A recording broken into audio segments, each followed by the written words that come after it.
Shalom Bapak Ibu, Saudara yang dikasihi Tuhan. Seri pengajaran hari ini berjudul Menggerakkan Hati Mencintai Tuhan.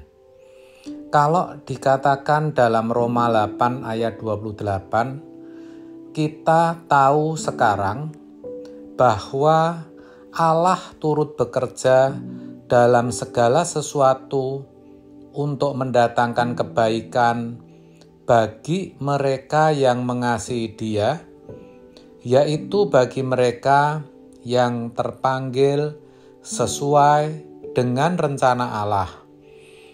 Ini berarti betapa bernilainya di hadapan Allah orang yang mengasihi Dia.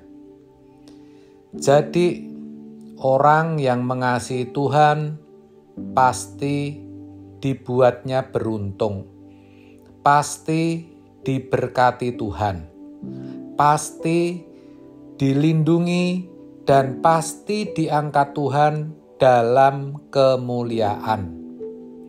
Mengasihi Tuhan itu pilihan dan kehendak setiap individu.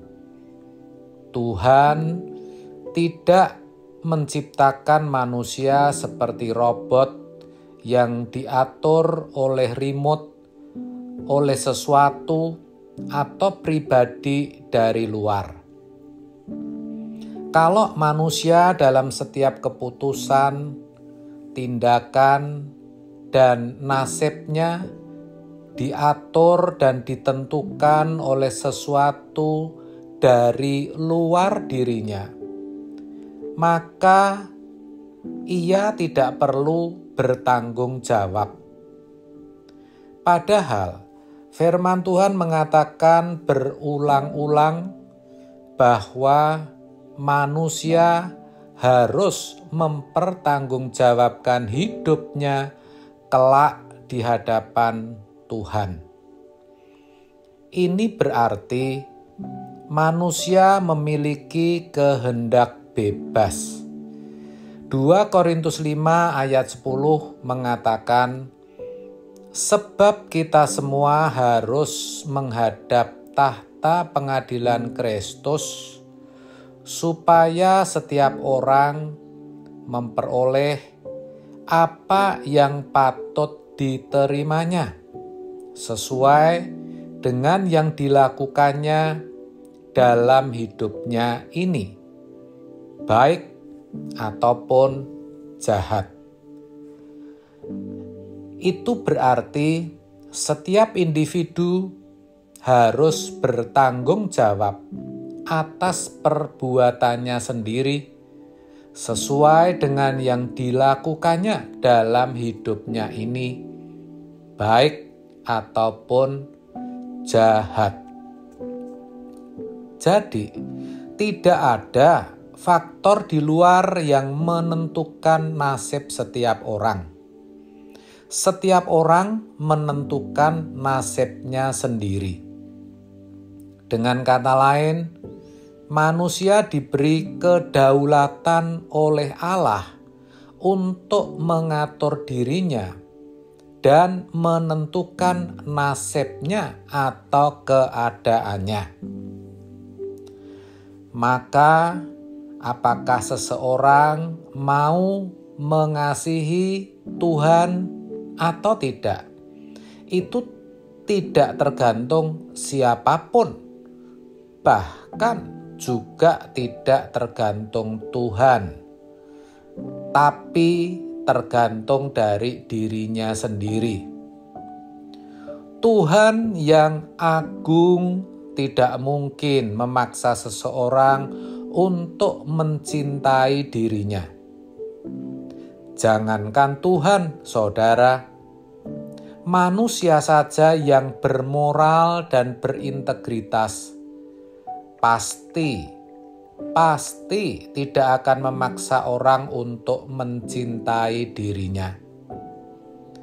Kalau ada orang yang memaksa orang lain untuk mencintai dirinya, untuk tunduk demi kesenangannya atau kepentingan pribadinya, atau memaksa orang untuk menghormati dirinya, memuji dirinya, orang itu pasti jahat, lalim, kejam. Orang seperti itu akan tega menjatuhkan orang lain demi mencapai apa yang diinginkannya.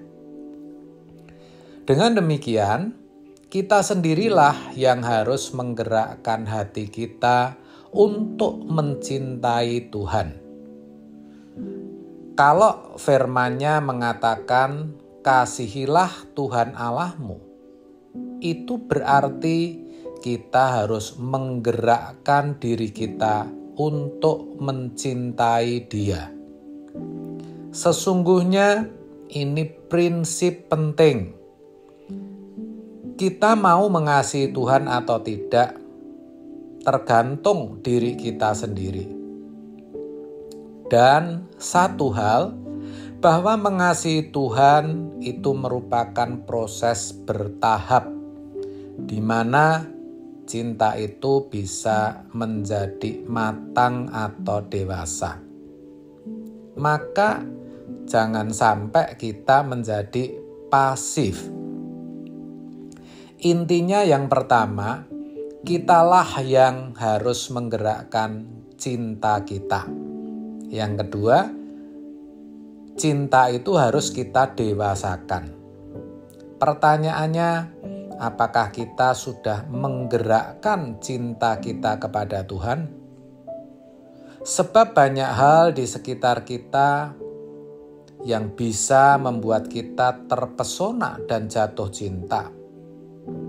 Dan yang jadi masalah, kita sudah terlanjur jatuh cinta dengan dunia, sehingga irama jiwa kita dikotori karena menikmati keindahan dan kenikmatan dunia.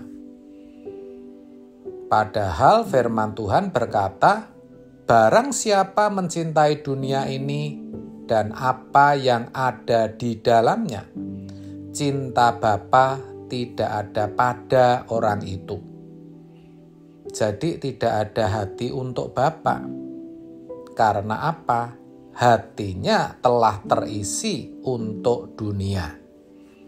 Orang-orang seperti ini akan tidak mampu mencintai Tuhan lagi. Mereka sudah terbelenggu, terperangkap oleh dunia. Jadi saudara, kita harus menggerakkan hati kita untuk mencintai Tuhan. Supaya saat kita menutup mata, kita dibawa ke rumah abadi. Setelah itu baru kita kembangkan cinta itu supaya cinta kita matang dan dewasa. Amin. Tuhan Yesus memberkati.